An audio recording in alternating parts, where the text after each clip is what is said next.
vaktumarhasya sheshena divya yatma vibhutayah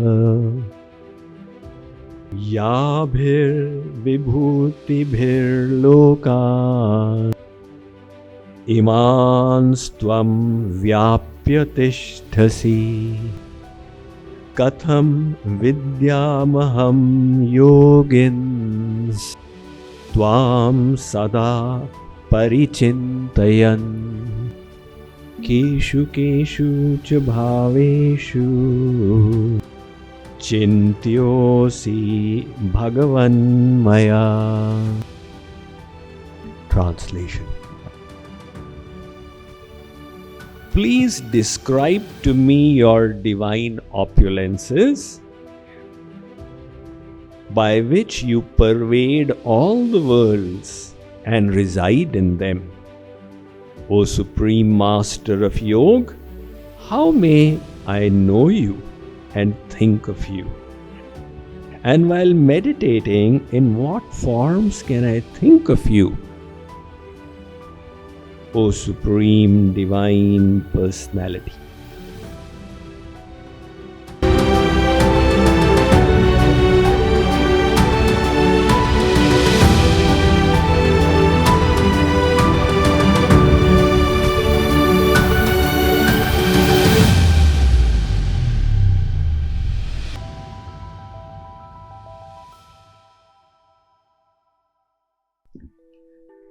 So Arjun has understood that Shree Krishna is Bhagavan or God.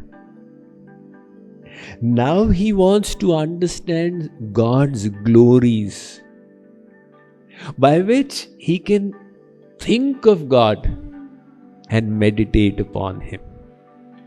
He says one issue is resolved. Now let's move ahead from there. He is calling Shree Krishna Yogi, Master of Yoga. The Yoga out here is referring to his Yogamaya Shaktis. See, God has got a special power called Yogamaya. One is the Maya, material energy, from which the world is made and which is sitting on our head, keeping us all Mayadhin. We are all under Maya. And one is Yogamaya. The Yogamaya is his divine power, which manifests in its personal form as Durga, as Sita, as Radha, as Kali, as Lakshmi. The story of Shankaracharya's encounter with Mother Durga is very famous. Shankaracharya, he moved.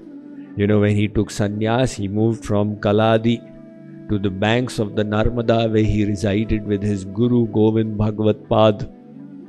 And then he decided to establish himself in Kashi, where he made a few disciples and wrote his bhashyas. Now he wanted the authority to preach. So he went to get the blessings of Vedavyas. And he went to Badrika Ashram. And there he met Vedavyas. Behind the Badri Vishal Mandir is a peak, snow-capped completely. So he went up, and Vedavyas, who is a Chiranjeevi, who resides always up there, he descended. And they both met and sat down in a cave and engaged in Shastrarth. So Vedavyas was testing him. After 7 days, Vedavyas could not defeat him. They extended the debate for another 7 days. And still Vedavyas could not vanquish him. Through logic and scriptural quotations, he said, "My child, you are competent. Go and preach." So, Ashtavarshe Chaturvedi Dwadashe Sarva Shastravit Shodashe Kritavan Bhashyan Dvatrinshe Muni Rabhyagat. At the age of 8, can you imagine somebody becoming Chaturvedi? And Shodashe at the age of 12 becoming Sarva Shastravit, and at 16 he started writing his bhashyas. So this episode happened a little after that. Then he came back to Kashi as he was traveling all around India.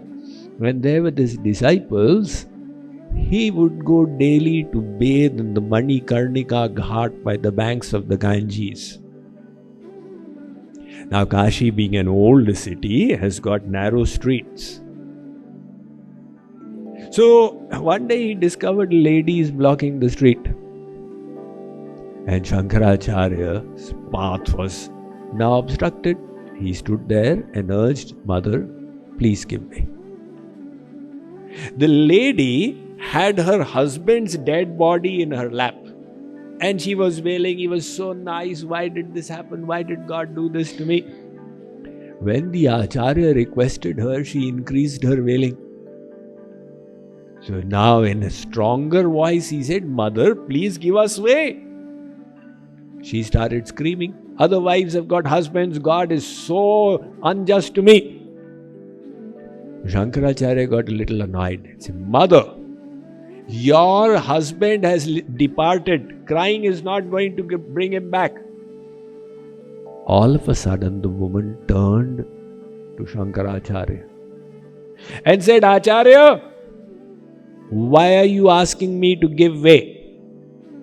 Tell my husband to give way, to get up and clear off." Shankaracharya said, "Mother, in separation from your husband, have you lost it?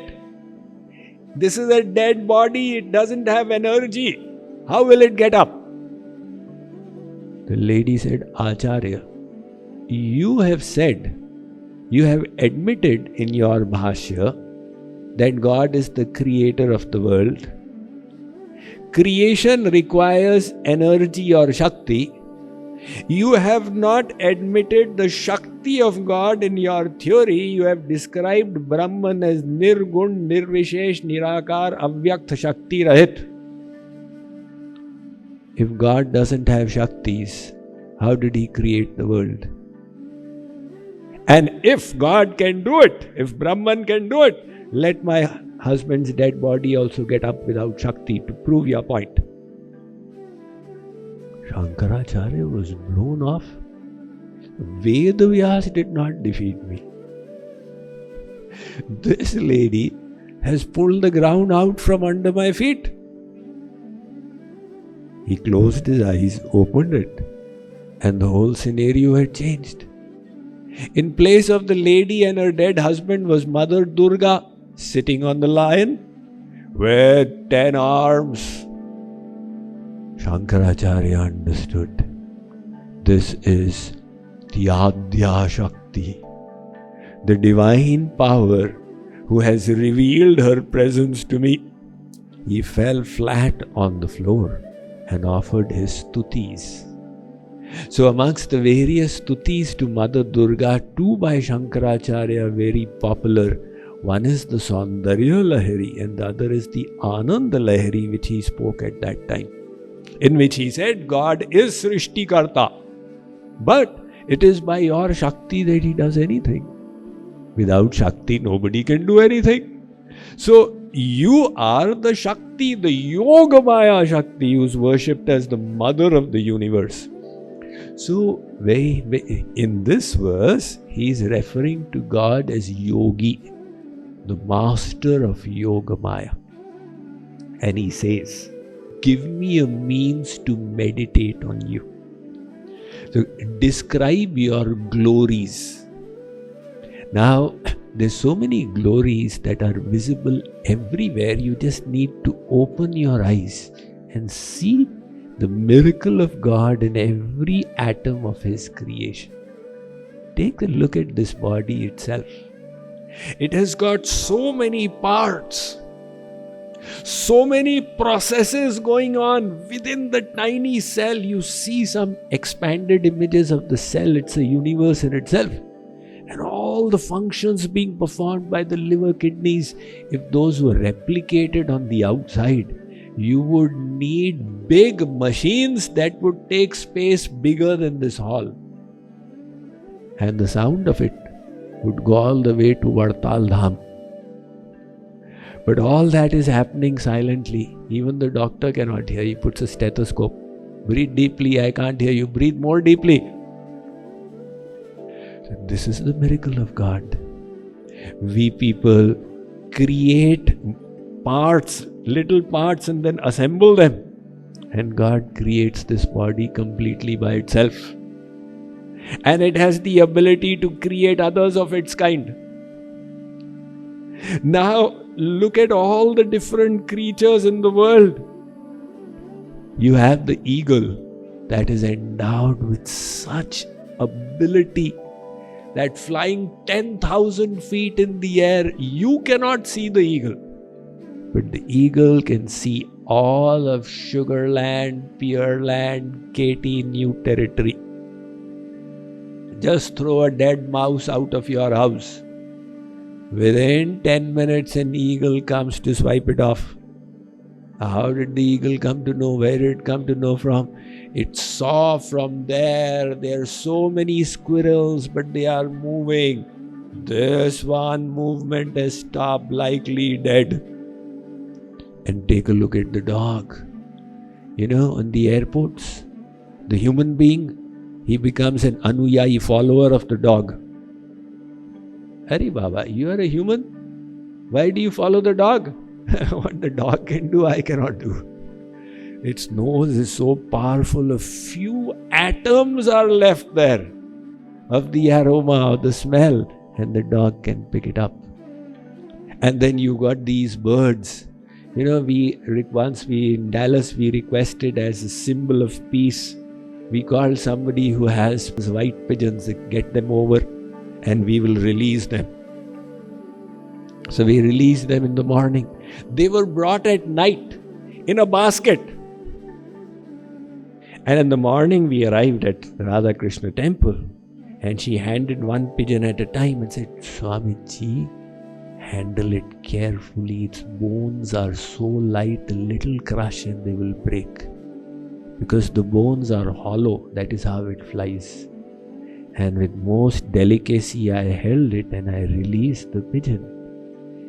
It flew straight up, it went around in a circle and it went off. So I said, where is it going? She said, it's going to my house. The homing pigeons, you close their eyes and you bring them from 1,000 miles away and you leave them, the inner GPS, they go straight back to the window from which they came. These are all the vibhutis of God that are manifesting. Like you see the tracks in the sand and you know that a human being has passed by. You cannot see God yet, but you can see His miracles and realize the presence of God. There is a tree which is all fruit, the sugar cane. The tree itself is fruit. There is another tree which is all flower, the sandalwood. The tree itself has got the aroma in it. Innumerable are the miracles of God. There's an owl that cannot see in the day and it sees at night. How is it able to do that? You say, to see anything you need eyes. How is the owl able to see at night? Its eyes are so big. In daytime, it becomes blinded. At night, in that little bit, it is able to do it. So, we all realize that God's glories are everywhere. If you wish to deny it, you can say, okay, there is no God.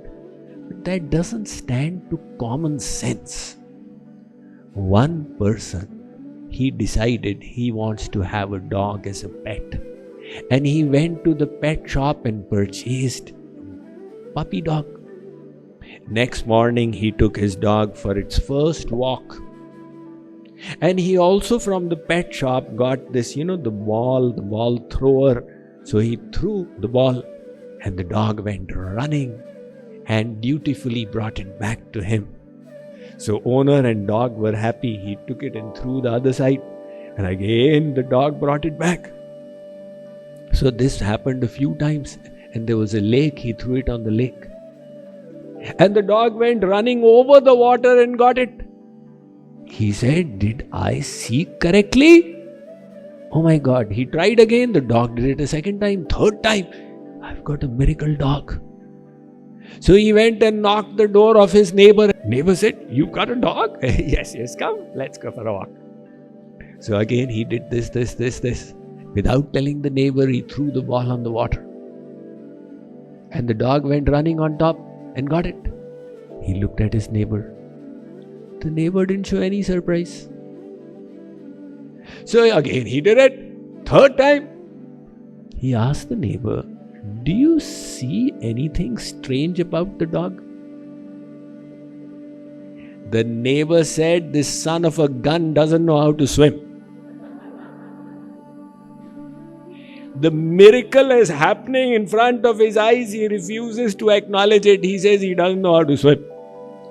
Likewise, the miracle of God is everywhere. So Arjun says, "Maharaj, you tell me, by your grace." Now I need grace. See, all the great acharyas, they have admitted that God cannot be known, but they also beseeched him for grace.